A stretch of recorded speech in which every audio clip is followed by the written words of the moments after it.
नमस्कार साथियों, मेरे YouTube चैनल झा बाबू पर आपका एक बार पुनः स्वागत, वंदन और अभिनंदन है। और आशा है कि आप लोग स्वस्थ और मस्त होंगे। साथियों, आज एक और महत्वपूर्ण जानकारी और निर्वाचन से जुड़ी हुई जानकारी लेकर के मैं मेरे चैनल के माध्यम से उपस्थित हूँ। और आशा है कि आप लोगों को यह जानकारी, चूँकि महत्वपूर्ण है, निर्वाचन से संबंधित, इसीलिए आप लोगों की सरल और सहज भाषा में आप लोगों के लिए प्रस्तुत की जा रही है। पर साथियों, यदि आप उसके पहले मेरे चैनल पर पहली बार विजिट कर रहे हैं या मेरे इस वीडियो को देख रहे हैं तो प्लीज़ चैनल को लाइक, कमेंट और सब्सक्राइब कर लें। साथ ही बेल आइकॉन के ऑल नोटिफिकेशन के बटन को याद से ज़रूर दबाएं, ताकि अपलोड की जाने वाली तमाम सूचनाएं आप तक पहुंच सकें और आप उसका लाभ प्राप्त कर सकें। तो साथियों, समय को बिना गंवाए आते हैं हम आज के जानकारी और उस महत्वपूर्ण सूचना पर, जिसे लेकर के मैं आज उपस्थित हुआ हूँ। साथियों, यह जो जानकारी है, चूँकि मेरे पूर्व वीडियो में आपने देखा था कि हमने एक विशेष रूप से पीठासीन के अधिकारी की डायरी को भरना और मतपत्र लेखा किस प्रकार से हम भरें, किस प्रकार से हमें मतदाता रजिस्टर में प्रविष्टियाँ करनी है, किस प्रकार से डाक मतपत्र का प्रयोग करना है या ईडीसी का प्रयोग करना है। इसी तारतम्य में साथियों, आज यह जो महत्वपूर्ण जानकारी लेकर के मैं आया हूँ वह है पोस्टल बैलेट से संबंधित। तो साथियों, हम जानेंगे कि क्या होता है पोस्टल बैलेट, इसे कैसे उपयोग करना है और कौन कौन से कर्मचारी इसका प्रयोग कर सकते हैं या किसके लिए पोस्टल बैलेट जारी किया जाता है। पर उसके पहले साथियों, आप लोगों को एक डिस्क्लेमर देना उचित समझता हूँ कि यह जो प्रेजेंटेशन आप लोगों के लिए तैयार किया गया है साथियों, यह बहुत ही बारीकी और सटीकता के साथ तैयार किया गया है। परंतु यदि कहीं पर कोई संशय या शंका की स्थिति है तो आप निर्वाचन आयोग द्वारा जारी की गई सूचनाएं, जो समय समय पर निर्वाचन आयोग द्वारा जारी की जाती हैं, निर्वाचन आयोग द्वारा जारी की गई मार्गदर्शिका एवं निर्देशिका का गहनता एवं सूक्ष्मता के साथ अध्ययन कर लेवें। तो साथियों, आज जिस महत्वपूर्ण जानकारी को लेकर आए हैं वह है पोस्टल बैलेट से संबंधित। तो आइए अब हम आते हैं अपनी जानकारी पर और देखते हैं कि क्या है पोस्टल बैलेट। साथियों, पोस्टल बैलेट सामान्य मतदान से अलग होते हैं। इसमें 3 बिंदु अवलोकन योग्य होते हैं। पहला, इसमें मतदान केंद्र के बाहर मतदान होता है। दूसरा, यह मतदान बिना ईवीएम के संभव है। तीसरा, मतदान दिनांक के पूर्व ही इसका मतदान हो जाता है और डाक द्वारा अथवा इलेक्ट्रॉनिकली मतपत्र प्रेषित एवं इसमें प्राप्त किया जाता है। पोस्टल बैलेट किनको जारी होते हैं साथियों, यहाँ पर यह महत्वपूर्ण होता है। जो सेवा मतदाता होते हैं, जिन्हें हम CSV या सर्विस वोटर कहते हैं साथियों, जिसके अंतर्गत हमारे क्लासिफाइड सर्विस वोटर्स आते हैं, अर्थात arm force, other forces under army act 1950, persons employed under GOI या प्रॉक्सी CSV नॉट इंक्लूडेड। यहाँ पर इस बात का ध्यान रखिएगा। विशिष्ट मतदाता, specials voters who are holding declared officers, निवारक निरुद्ध मतदाता अर्थात इलेक्टर्स अंडर प्रिवेंटिव डिटेंशन। इसी के प्रकार साथियों, निर्वाचन कार्य में संलग्न शासकीय एवं अशासकीय कर्मचारी जो अन्य विधानसभा में कर्तव्यस्थ किए गए हैं, तो इलेक्टर्स ऑन इलेक्शन ड्यूटी। अधिसूचित मतदाता या अनुपस्थित मतदाताओं सहित notified voters including absent voters. Absentees voters में बहुत सारी कैटेगरियां साथियों होती हैं, जिसमें विशेष रूप से AV SC, AV PT, AV CO और AV ES। इसके संबंध में साथियों, यदि आप जानना चाहते हैं कि जो संक्षिप्त अक्षर जो प्रयुक्त किए जाते हैं निर्वाचन के दौरान या जिनका प्रयोग अभी आपको यहाँ वीडियो में किया जा रहा है, इसके संबंध में मेरे द्वारा पृथक से एक वीडियो बनाया गया है, जिसके डिस्क्रिप्शन बॉक्स में लिंक भी रहेगी। आप मेरे चैनल पर जाकर उसका अवलोकन कर सकते हैं, उस वीडियो को देख सकते हैं। तो साथियों, हम चूंकि अब यहाँ पर उसका विस्तृत विवरण नहीं देंगे, इसके लिए अलग से वीडियो बना है, आप उसका अध्ययन करें, उसे देखें।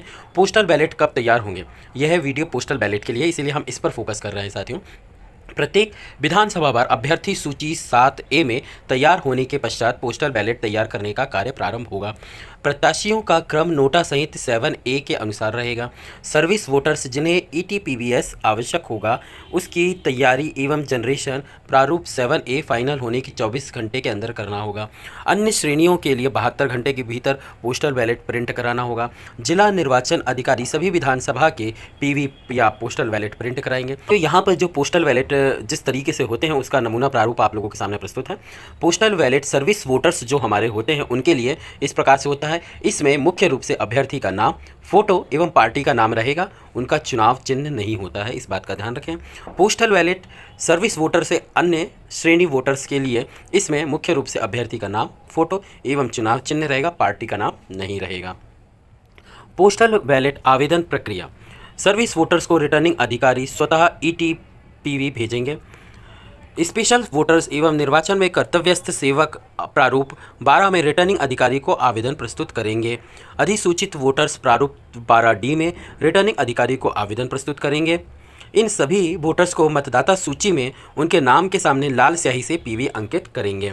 मतदाताओं को पोस्टल बैलेट जारी हो चुके हैं, वह अपने मतदान केंद्र पर सामान्य मतदाता की तरह मतदान नहीं कर सकेंगे। इस बात का आप लोग विशेष रूप से ध्यान रखिएगा साथियों कि जो चिन्हित प्रतियां आपको मतदान के दौरान मतदान सामग्री के साथ प्राप्त होती है, उसमें जिन मतदाताओं के द्वारा पोस्टल बैलेट या जिनके नाम के आगे पीवी या पोस्टल बैलेट अंकित है, उन्हें आप सामान्य प्रक्रिया के तहत ईवीएम के माध्यम से अपने मत का प्रयोग करने के लिए अनुज्ञात नहीं करेंगे, अर्थात वे अपने मत का प्रयोग पोस्टल बैलेट के माध्यम से करेंगे।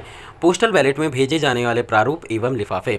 प्रारूप 13 का निर्वाचक द्वारा जिसमें घोषणा की जाती है, निर्वाचक इस घोषणा में स्वयं का विवरण, पोस्टल बैलेट का क्रमांक अंकित कर हस्ताक्षर करेंगे, जिसे अनुप्रमाणित कराया जाना जरूरी होगा। यहाँ पे आप देख पा रहे हैं कि साथियों यहाँ पे प्रारूप 13 का में निर्वाचक की घोषणा है। पोस्टल बैलेट में भेजे जाने वाले प्रारूप एवं लिफाफे। प्रारूप 13 का के पश्चात साथियों प्रारूप 13 खा होता है जिसे मतपत्र रखने हेतु छोटा गुलाबी लिफाफा होता है साथियों। इस लिफाफे पर मतपत्र का क्रम संख्याक अनिवार्यता अंकित करना होता है साथियों। इसी प्रकार साथियों 13 का 13 खा के पश्चात पोस्टल बैलेट में भेजे जाने वाले प्रारूप एवं लिफाफे। प्रारूप 13 गा। निर्वाचक की घोषणा 13 का एवं मतपत्र का लिफाफा 13 खा रखने हेतु साथियों जो बड़ा गुलाबी लिफाफा होता है वह कहलाता है 13 गा। आप जैसा कि यहाँ पे देख पा रहे हैं प्रारूप में पोस्टल बैलेट में भेजे जाने वाले प्रारूप एवं लिफाफे। 13 घ निर्देश। निर्वाचक की घोषणा 13 का, मतपत्र का लिफाफा 13 खा एवं 13 ग तैयार कर रखने हेतु निर्देश पढ़ें। साथियों प्रक्रिया इस प्रकार से रहेगी कि सर्वप्रथम 13 घ के निर्देशों को ध्यान से पढ़ लें। 13 का में सभी पूर्तियां कर हस्ताक्षर कर अनुप्रमाणन करा लें। 13 ख में मतपत्र निकालकर मतांकन कर पुनः उसी लिफाफे में बंद कर आवश्यक पूर्तियां करें। 13 का की घोषणा एवं 13 ख वाले लिफाफे को बड़े गुलाबी लिफाफे अर्थात 13 ग में रखेंगे एवं संबंधित RO के पते पर डाक द्वारा भेजेंगे अथवा सुविधा केंद्र पर जहां भी फैसिलिटेशन सेंटर बनाए गए हैं वहां पे जो भी नियत बॉक्स बनाए गए हैं आप उसमें भी उसे डाल सकते हैं, जमा कर सकते हैं। सभी पोस्टल बैलेट मतगणना प्रारंभ समय के पूर्व तक स्वीकार्य होंगे। साथियों क्या करना है पोस्टल बैलेट के संबंध में और क्या नहीं करना है, इस बात का विशेष रूप से आप लोग ध्यान रखें। जैसा कि आप लोगों को EDC या डाक मतपत्र के संबंध में भी बताया गया था कि किन परिस्थितियों में आपके डाक मतपत्र विधि मान्य होंगे और किन परिस्थितियों में आपके डाक मतपत्र विधि मान्य नहीं होंगे। इसी प्रकार आपके पोस्टल बैलेट के संबंध में आपको क्या करना है क्या नहीं। तो dispatch postal ballot serial number, dos and don't इस प्रकार साथियों where is to be written printed on cover a inner from form 13B on form 13A on counterfoil of postal ballot. इसी प्रकार साथियों where not to be written अर्थात in electoral roll marked copy और on any cover other than cover a inner form 13B। Mobile polling team द्वारा postal ballot प्राप्त करना। अनुपस्थित मतदाता 80 वर्ष से अधिक, दिव्यांग एवं कोरोना पीड़ित तथा आवश्यक सेवा के लिए मोबाइल पोलिंग टीम उनके घर जाकर मतदान कराएगी। आवेदन BLO के माध्यम से पूर्व में दे सकेंगे। Sector officer mobile polling team के प्रभारी अधिकारी रहेंगे। मोबाइल पोलिंग टीम घर घर जाकर मतदाता को ब्रीफ करेंगी एवं गोपनीयता को बनाए रखते हुए निष्पक्ष मतांकन कराएगी। पूरी प्रक्रिया की सतत वीडियोग्राफी की जाएगी। दल की सुरक्षा हेतु पुलिस बल उपलब्ध रहेगा। साथियों यहाँ पर एक फ्लो चार्ट बनाया गया है कि पोस्टल बैलेट की संपूर्ण प्रक्रिया का क्या प्रवाह रहेगा। इसे आप संक्षिप्त में देख सकते हैं कि assessment of requirement of postal ballot, printing and dispatch of postal ballot, ceiling of counter foils and marked copy of electoral roll, recording of vote in postal ballot by voter concern. इसके पश्चात return of postal ballot papers, monitoring and storage of postal ballot receiving by post, record of receiving postal ballot papers. इसके प्रकार साथियों safe custody of postal ballets returned undelivered और counting of postal ballot paper. इसी प्रकार साथियों ये postal ballot के संग्रहण की प्रक्रिया के संबंध में भी एक प्रवाह और फ्लो चार्ट बनाया गया है। तो साथियों मुझे आशा है कि सरल सहज भाषा में जो आपको पोस्टल बैलेट से रिलेटेड जानकारी प्रदान की गई है तो आपकी समझ में आई होगी। साथियों जानकारी कैसी लगी प्लीज़ कमेंट बॉक्स में कमेंट करके ज़रूर बताइएगा। आपके कमेंट का बेसब्री से इंतजार रहेगा। और साथियों किसी अन्य महत्वपूर्ण बिंदु पर और आप जानकारी यदि प्राप्त करना चाहते हैं तो उससे संबंधित भी प्लीज़ कमेंट करिएगा। उस पर भी आपको संक्षिप्त या विस्तृत वीडियो आपके लिए प्रस्तुत किया जाएगा। और अपनी इस जानकारी को अपने साथियों के साथ अधिक से अधिक साझा और शेयर करें ताकि वे भी इसका लाभ प्राप्त कर सकें। तो साथियों प्लीज़ कमेंट करिएगा, अपने साथियों के साथ वीडियो को साझा करिए और चैनल को लाइक कमेंट और सब्सक्राइब करिए। फिर किसी अगले वीडियो में आप लोगों से महत्वपूर्ण जानकारी और आदेशों के साथ भेंट और मुलाकात होगी। तब तक के लिए आप लोगों से जय हिंद, वंदे मातरम।